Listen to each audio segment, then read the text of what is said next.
This is Pet Life Radio. Let's talk pets.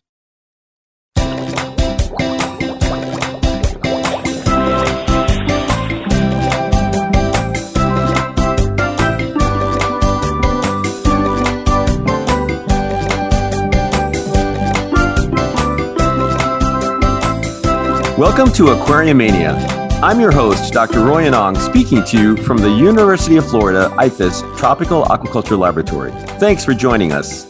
Setting up an aquarium requires a lot of homework. You need to know about your fish and what kind of environment they need to be healthy and to thrive. So what goes into opening a whole new public aquarium with many different systems and hundreds of species? My guest today, Steve Bitter, has worked for years in the aquarium industry, developing and opening public aquaria in the US, Asia, and Europe. In November of 2020, he opened the Aquarium at the Boardwalk in Branson, Missouri, where he serves as Director of Husbandry. Join us as Steve shares his journey from building systems in the Arizona desert to building Branson's newest aquatic animal oasis. We'll be right back after these messages. Molly, here's your dinner. Zeus, that's not your food. Don't let that happen to your precious cat. Elevate your cat's eating experience with the Cat Tree Tray. The Cat Tree Tray keeps your cat's food off the floor and conveniently located on the cat tree. It's the perfect way to eat. It's a beautiful wrought iron tray that easily attaches to your cat tree and keeps dogs and other critters out of your cat's dish. A must for multi-pet households. There's a 6-inch tray for large bowls and a 4-inch tray for smaller bowls. Purchase your Cat Tree Tray today. Go right now to cattreetray.com. That's cattreetray.com. CATTREETRAY.com. Let's Talk Pets on PetLifeRadio.com.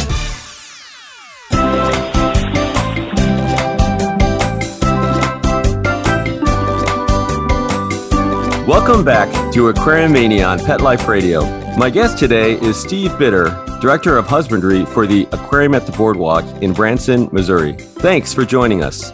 So, Steve, I know you've had quite an interesting and really cool background in both the retail and public aquaria. But before we sort of talk about that and the Aquarium at the Boardwalk, I wanted to touch base with you on sort of your way back history in getting into the aquarium hobby. How did you first get interested in fish? And do you remember what your first tank setups were?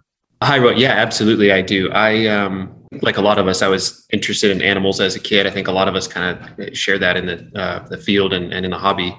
And I didn't fall in love with aquatics until just before high school, really. I was kind of late to the party. I know a lot of people that started earlier than that. But my first setup was just like a lot of listeners here. I did like a 10-gallon starter kit, pretty off-the-shelf kind of basic setup. And I kept freshwater tropical fish and just had a ball with it, and like so many of us, it just snowballed from there. I was doing a saltwater tank within a year. Before I moved out for college, I think I had 5 or 6 tanks going in my bedroom. And really just continued with it from there. And I still have fish at the house 30 years later. So it's something that's always kind of been a part of my life. And I love it. The aquarium hobby is great.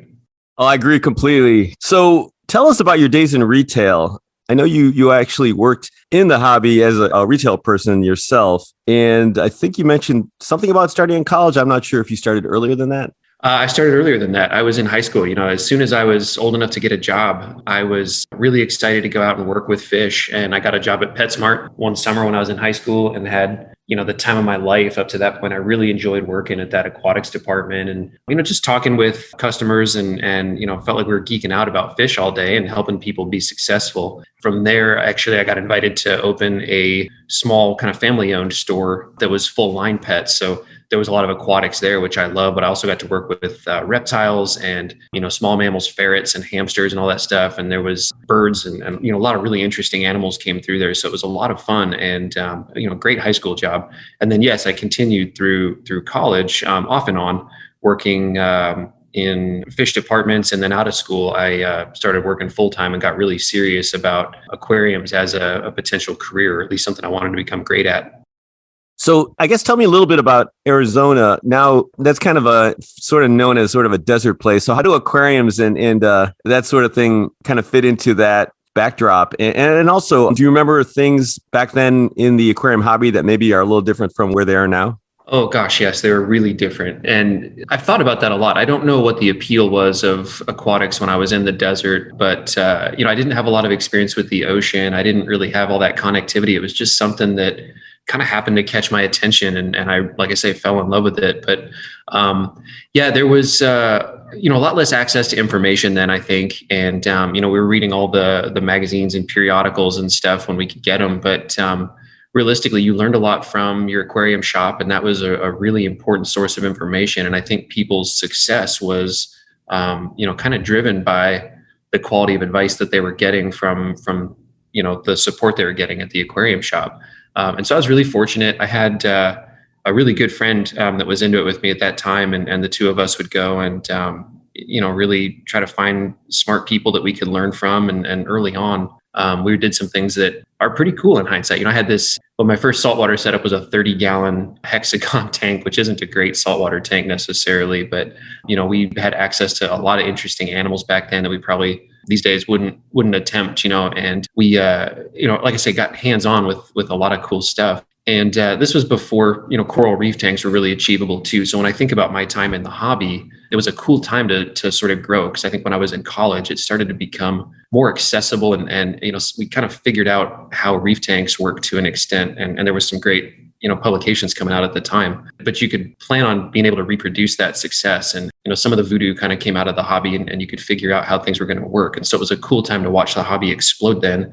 And, of course, I was in it professionally by that point. I was able to watch, just a total industry change and coral propagation and these really niche reef systems and some very cool stuff on the saltwater side was happening back then, along with, the freshwater planted aquascape revolution was kind of happening at the same time. And it was a neat time to be a part of all that stuff. When you were working for the other pet store, is that when you started doing tank setups as well? Was that for part of that, or was that a separate business? We were pretty mainstream when I was in high school, and I didn't really get serious, I don't think, until I got out of college. And I worked for a company in Arizona that was aquarium only, called Aquatouch. And at the time, it was a kind of a premier aquarium shop. And remember too, timing was really important with that, because this was early 2000s, and the mortgage boom was happening, the housing boom was happening, and so everybody had all these like shiny new houses that they wanted to put a cool aquarium in. And so we ended up doing some really ambitious installs back then, and everybody wanted exciting new rare fish.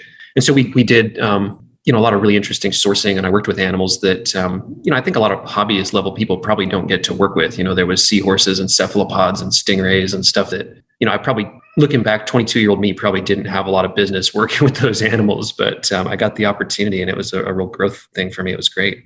Well, that kind of makes a lot of sense. And so then I guess we'll segue into public aquariums. I believe your first aquarium jobs were with the Florida Aquarium and then at Sea Life. Can you talk a little bit about how you made that transition and a little bit about what you did at those two places? Yeah, absolutely. And it's something we talk about a lot in my department now, about how much the skills apply. So, going back, I spent about 6 years in like a serious retail environment doing the stuff I just talked about, where we did, quarantine of fish coming in, a lot of, you just handle a lot of animals because you're buying and selling. And so there's a lot of acclimation and dealing with medical things. And of course, the coral hobby was exploding at the time. So I had a lot of hands-on with corals. And so after, 6 years or so, I eventually decided to leave that company, and wasn't sure how those skills were going to translate. And, it was a cool environment because we would all push each other to get better and try to, become more serious as hobbyists and professional hobbyists.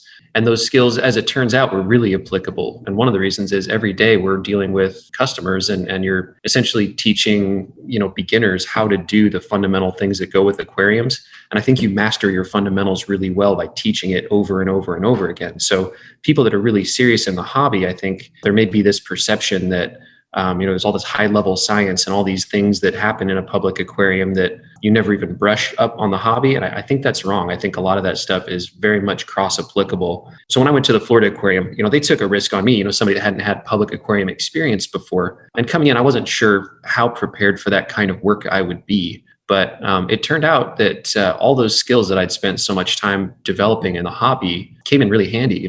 I had learned scientific names because I had ran a fish department and had to do purchasing. And so I learned if I wanted the right fish, I needed to shop by scientific name instead of, the common names that get so muddled when you're in the retail side. I learned a lot of, nuances of water chemistry because, a dozen people a day are going to come in and say, hey, I'm having an algae problem. What do I do? And so you start to get into water testing and water quality and troubleshooting. And like I say, all that stuff turned out to be really applicable. And so, I came in feeling kind of nervous to make that transition, but it turned out that was the perfect job for me. And Florida Aquarium is this beautiful facility, as you know, because it's near where you are, Roy. But, there's so many unique things about that building that I got really cool experiences there. And again, it was a really cool kind of piece of timing in my career. That was a time when they were looking for somebody to come in and do quarantine as well as work with the coral collection there. And, quarantine obviously was in my background because that had been a part of my time in the retail world. So I felt prepared to do that.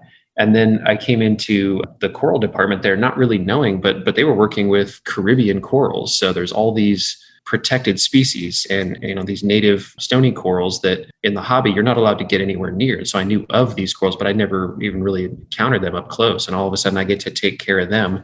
And something we'd always kind of dreamt about was doing outdoor, like sun-driven culture of corals out in natural sunlight. And I got immediately to take over a rooftop greenhouse coral farm on the aquarium campus there.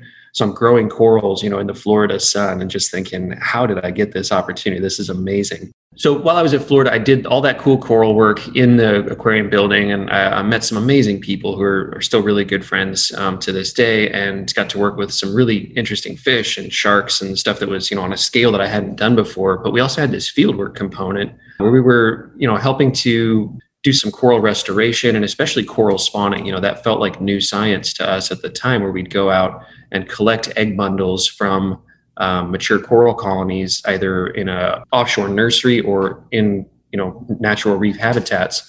And we'd want to collect, they spawn once a year. We'd collect those eggs and try to figure out how to crossbreed them and settle them and get them through those early stages. And I was part of the team for several years in a row that was part of chipping away at that science. And of course, now Florida Aquarium has turned that into, kind of a standard thing that they do every year. And they're able to, reproduce corals like crazy. And that was always a dream of ours. So it was cool to be a part of that work at that time. And now to see that come to fruition, like I say, it was a really great time to be part of that, just that organization and the work they were doing.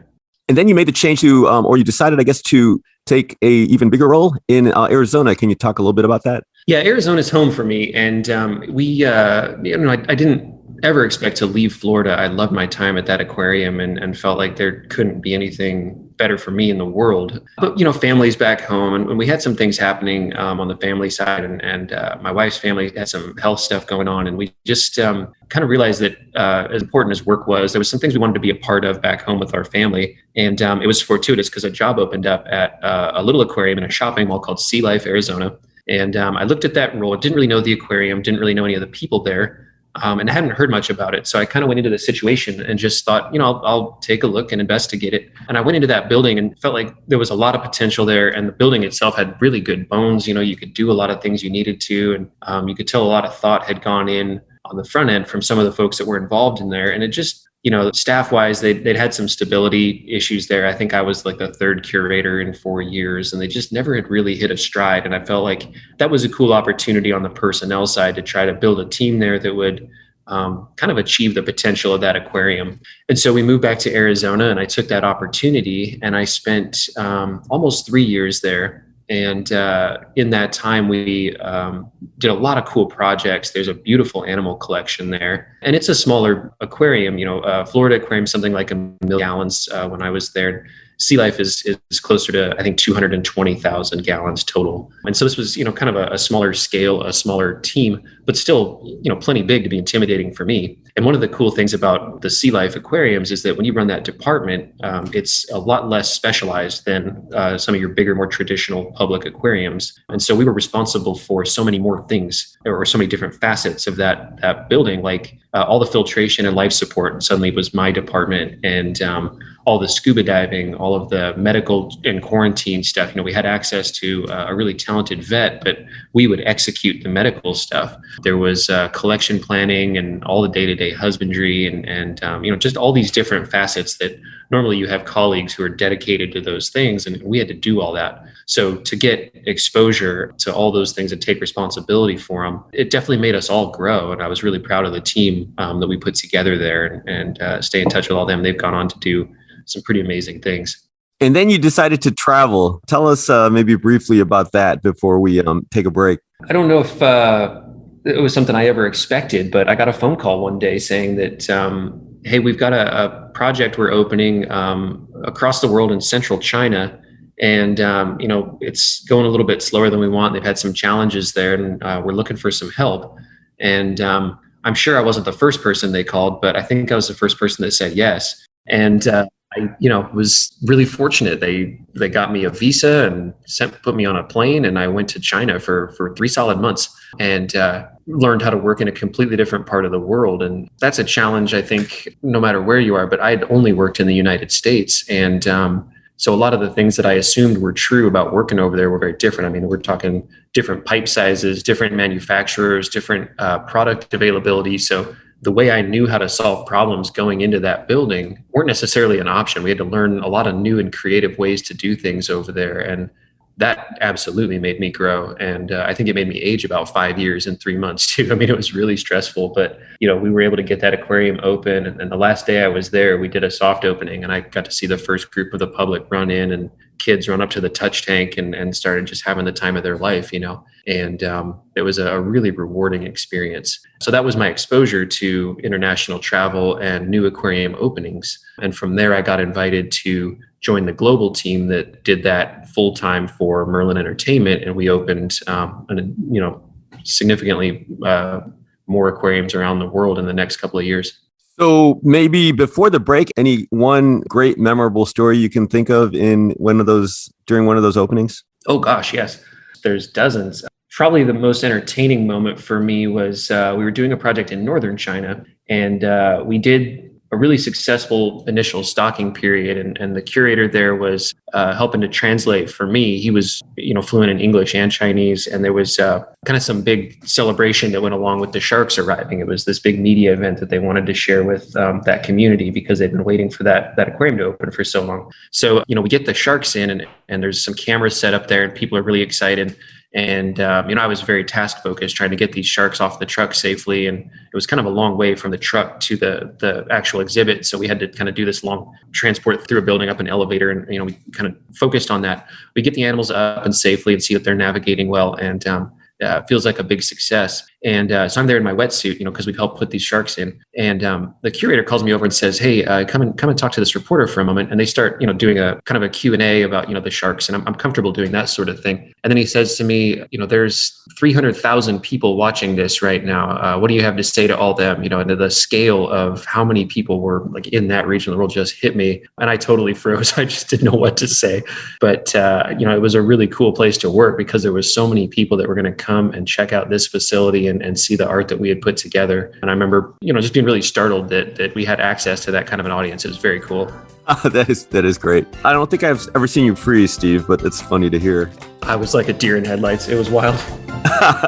Well, let's take a short break and we'll continue our discussion with my guest, Steve Bitter, Director of Husbandry at the Aquarium at the Boardwalk, after these messages.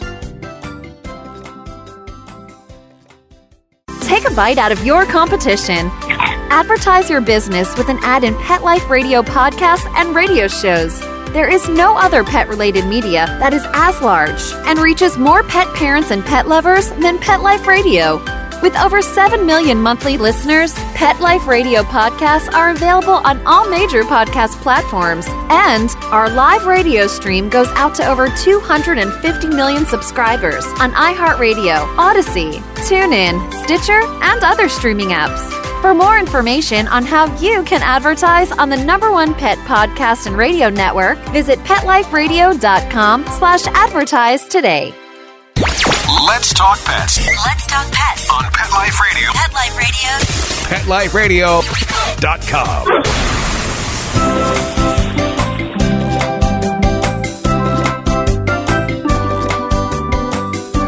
back and continuing our conversation with my guest, Steve Bitter, Director of Husbandry at the Aquarium at the Boardwalk in Branson, Missouri. So I know you have so many more stories and I wish we had a lot more time, but I want to get to your current job and really cool place, the Aquarium at the Boardwalk. So you're in Branson now. What made you decide to stop the travel and kind of settle down? And why did you choose this project in particular?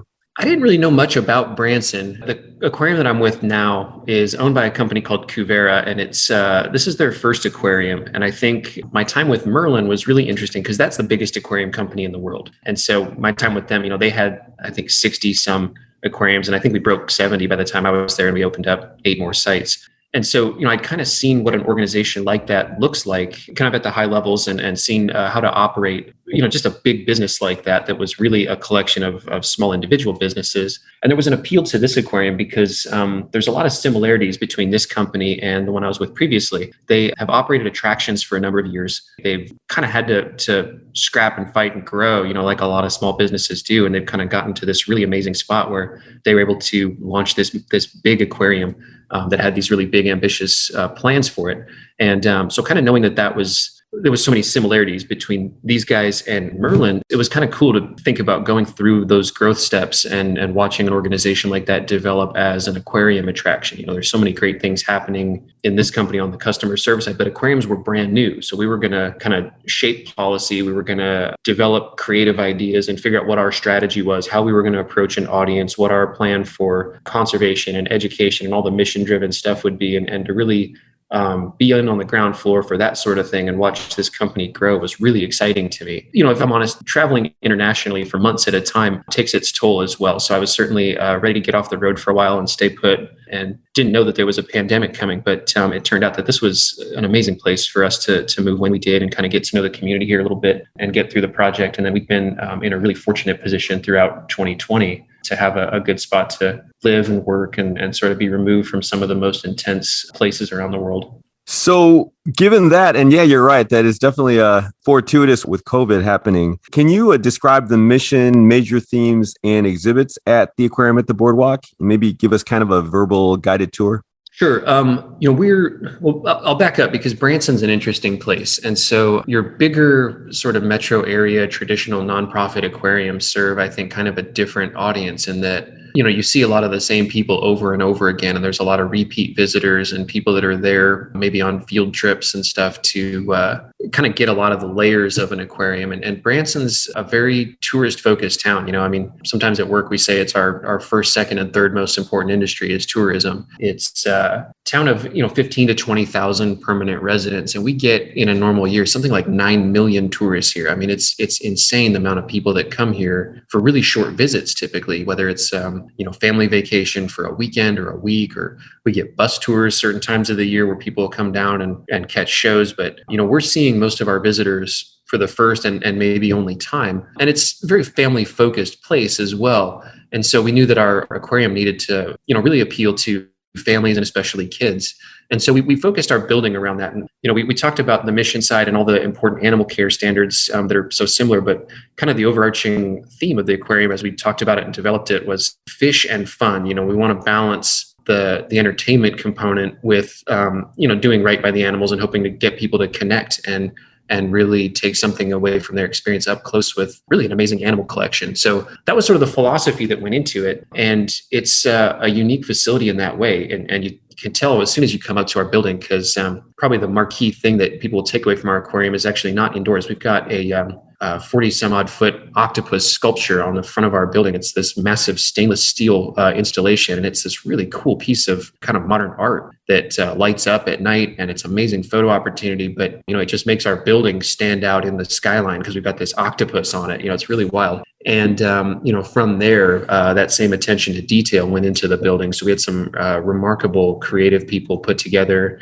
some really cool theming that goes not just inside of our exhibits, but the outside too. So the whole building kind of has this immersive feel, and there's layers of, it's very visually stimulating and very colorful and very interesting like there's niche places where, it's dark and there's black lights and very cool stuff that kind of sets the mood. And that made for a really fun environment to design exhibits and put together an animal collection and try to tell, the most interesting stories that I could come up with for animals in the ocean. And so we've got it's an exclusively saltwater collection. The building itself is about 400,000 gallons total. And we do have a 60,000 gallon offsite quarantine facility as well. But it's just a unique place. We've got a really diverse, our big exhibit, the Grand Aquarium, is really diverse. There's over 100 species living pretty much harmoniously together, and that was a fun compositional thing as an aquarium hobbyist and somebody that loves to stock, aquarium ecosystems, to be able to put all these fish in and hope that they were going to do well together and see that they did. That was a pretty fun project.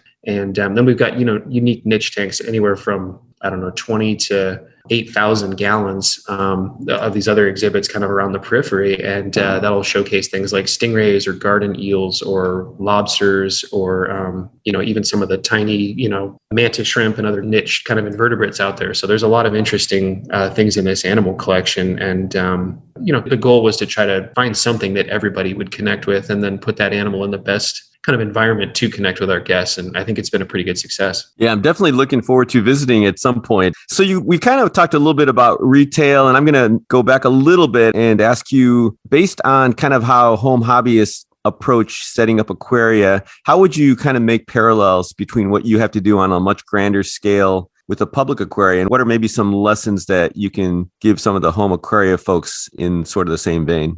Well, animals aren't necessarily different in either of those arenas. And so I think a lot of the same habits apply. And one of the things that is a very basic standard of care in public aquariums that I think I've always kind of recommended for home hobbyists is we come in every morning and we do what we call our AM checks. And the first thing you need to do in a public aquarium is to go and just spend a moment with those exhibits, observe every animal in the exhibit, and do that every single day to build some familiarity with what that baseline normal is. And we also inspect all of our equipment, not for hours at a time, but just get a good look, get a set of eyes on everything and spend a few minutes with it. And you end up developing this kind of habit of knowing what normal is. And it makes it really easy to spot problems. And I say the same thing to home hobbyists. The most successful people are the ones that, just for 5 or 10 minutes a day, come and check out the tank, enjoy it, feed the fish, yes, but also take a good look and watch how everybody's doing and, really fall in love with your tank too. And I think that's kind of the point of having an aquarium, is to spend the time with it, but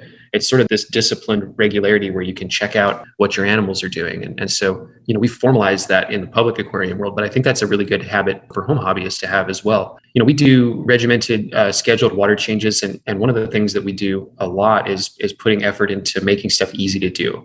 And so when you do a water change in a public aquarium, in most cases, we do like gravel vacuuming and targeted cleaning. And, that's a big part of aquarium keeping. But we also, if we just need to do a water exchange, or if we need to do a top off or something, we take some time on the front end and build in infrastructure. So you might have a drain in your tank with a valve on it so that you can open that up and drop the water level to a certain level and just have that water removed from your exhibit without, having to haul buckets around and all the labor that goes along with that. And, that used to be pretty challenging to do in the home hobby, but these days that's actually, I don't know if it's cheap, but it's definitely achievable and people can do that really comfortably. And I think if it's easier, our logic is we're going to be more likely to do it and do it correctly when it's required. So, we might, do automatic top-offs in a home hobby setup, or have real-time monitoring, or get really nice timers for different things.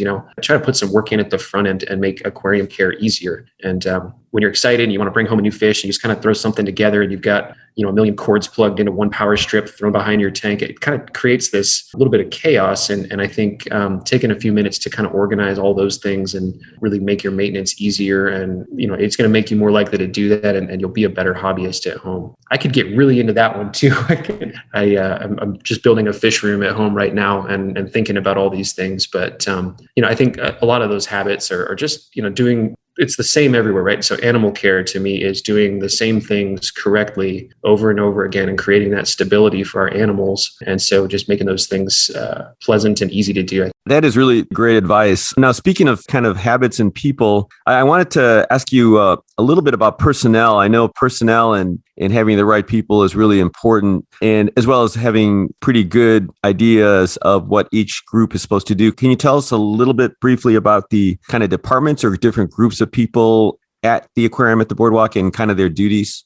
Yes, I'm part of the husbandry department, and within my department, I've got the Aquarius team, and I've also got the life support team, which is, in public aquarium, it's what we call our filtration and our kind of equipment side of things. So my life support department is headed by a life support manager who's one of them, as well as our dive operations. So he handles our dive equipment and administers our dive program. And he's got a team of people that work with him, and they handle really all the filtration equipment and some of the central like building systems. So, we've got like air blowers and things that service the whole building. And so that's a pretty common department within a public aquarium. And then on the Aquarius side, I've got a team of, I should know the number of people right now, but it's many aquarists. I've got 2 senior aquarists who are also, I would die without them. And they sort of oversee the animal care explicitly. So that's going to be the medical side of things. That's going to be, food prep, water chemistry falls under that side. So we test water every day. And there's a lot of training that goes into that. And these are pretty common tasks in a public aquarium. In a bigger facility, people that are looking at this kind of work might expect to encounter, maybe a separate diving department. And, when a place is taking volunteers, a lot of times there's volunteer divers, and that's a good place to get some exposure. You might also have an animal health team, which we don't have at Aquarium at the Boardwalk, but that's kind of built in with our Aquarius team because, we do administer all the medical and quarantine treatments with the help of our contracted vets. And water chemistry sometimes is its own department, but again, our Aquarius are all skilled and able to operate all of our water quality equipment. And so we handle it that way. And so, it's a lot of hats, and we're responsible for really every facet of these large scale aquarium systems, the same way a home hobbyist would be responsible for everything that has to do with taking care of that aquarium. So with regard to kind of a mission and sort of your whole big picture scope for the aquarium, are there any special research or outreach or educational projects that you have started or are looking to start in the future? Anything you want to kind of mention? Well, we have a lot of big dreams, and there's a lot of cool stuff. For those that don't know Branson, Missouri, we're in the Ozarks in Missouri, so it's about as far from the ocean as you can get, but it's actually this real hotspot of freshwater biodiversity, and there's a lot of cool reptiles and amphibians and, different freshwater fish that live in this region.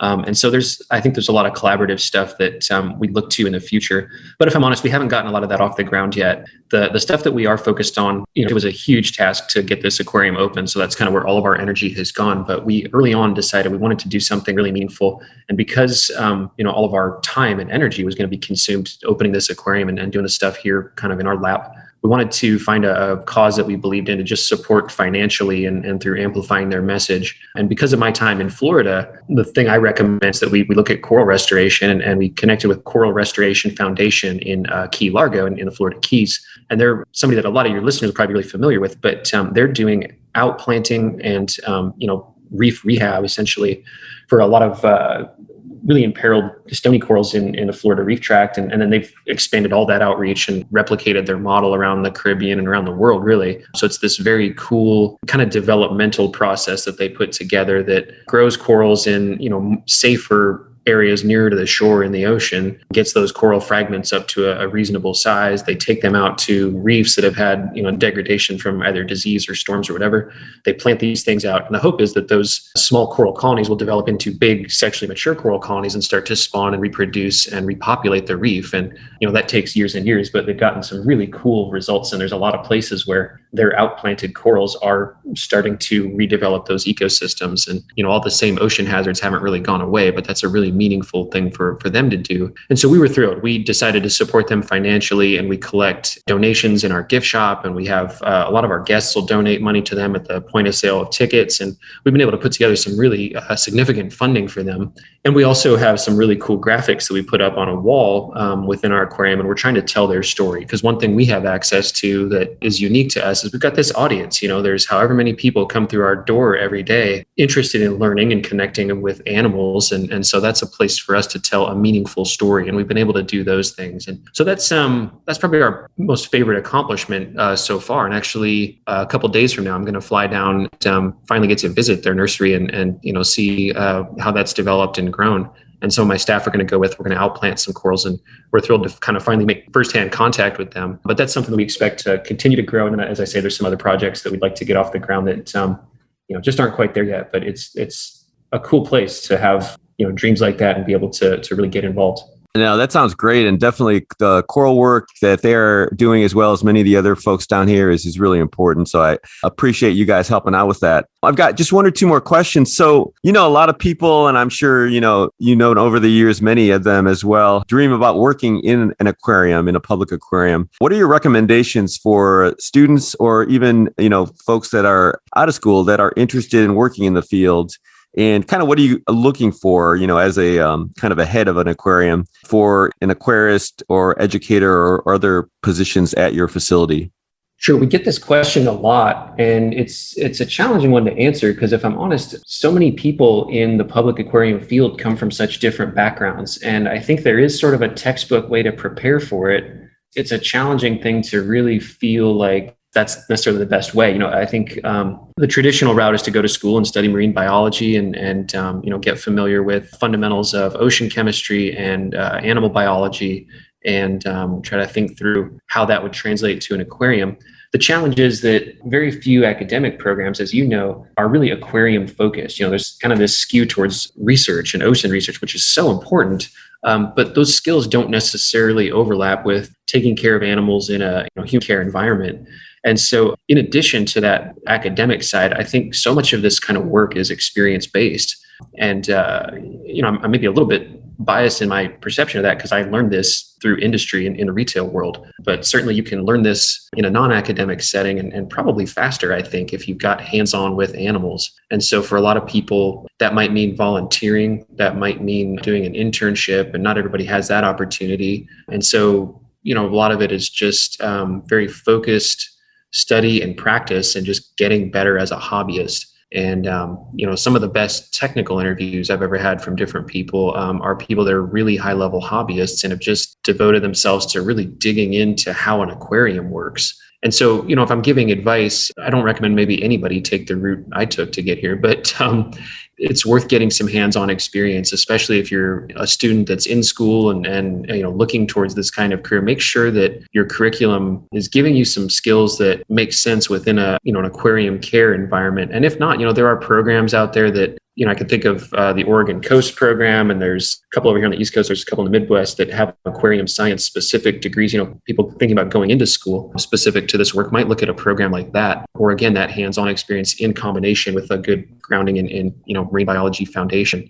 I think that's going to help a lot. And it's an imperfect industry. And one of the things that drives me crazy is that, we don't have a great industry standard for onboarding people. So I think a lot of people coming out of the hobby feel maybe anxious that, oh gosh, I've never worked with, a tank bigger than 100 gallons, or I've never been around a sea turtle or a shark or some of the other things that exist in a public aquarium. And I think that's, automatically disqualifying. And I don't think that's true. And I think the best thing is, at least in my department, we talk about this a lot. Everybody's going to come into the public aquarium field with gaps in their experience. And so it's up to us as managers and as a department to make it okay to recognize that and, kind of let people acknowledge the stuff they've never gotten to do before, and then really quickly train and develop and try to grow those skills and build people into more complete public aquarists. And that's something that I think I'd like everybody to know, because you can come in with really strong fundamentals and it'll set you up to learn all the things that are unique to public aquariums. I think that is great advice and really a great approach. And yeah, I agree with you, Steve, completely. And I think probably that is also kind of on the flip side of that is, knowing what you do know and what you don't know, and really being open to learning and always kind of continuing to learn and, relearn what you need to. Oh, you're absolutely right. And, there's so many things out there. I mean, I remember, I don't want to embarrass you, but we had some of your papers when I was working at the retail shop, and that was in our stack of, resources. And, we just knew we needed to learn how do antibiotics work. I still have a copy of one of your papers that it's like yellow from all the times that we, used it at the water quality station and dug through that stuff. And, really pushing ourselves to get better and drive our own growth and just know that there's more to learn every day. And if I'm getting better every single day, I'm eventually going to be really strong at what I do. You're exactly right. There's a lot of habits that go along with that. Appreciate that, Steve. Well, unfortunately, we're out of time, and I could keep talking with you forever. And I know we've had really great discussions in the past. I want to thank our guest, Steve Bitter, and our producer, Mark Winter, for making this show possible. Steve, did you have any final thoughts to share with our listeners? No, only that I appreciate getting on this podcast with you. I've been a listener for a long time. It's a real honor to be here. And a lot of my friends and colleagues that I really look up to have gotten the opportunity. So I feel like I've, finally arrived to get to talk to Dr. Roy on the podcast. I appreciate the chance. Steve, you've done a million more cool things than I ever have. So definitely appreciate you joining us. Well, it's been great. Thanks for making time. Please be sure to check out Steve's web links found on his Aquariumania guest page. Until next time, visit your local aquarium stores and keep your tanks clean and your animals healthy. And be sure to put the aquarium at the Boardwalk in Branson, Missouri on your bucket list. Let's Talk Pets, every week on demand, only on PetLifeRadio.com.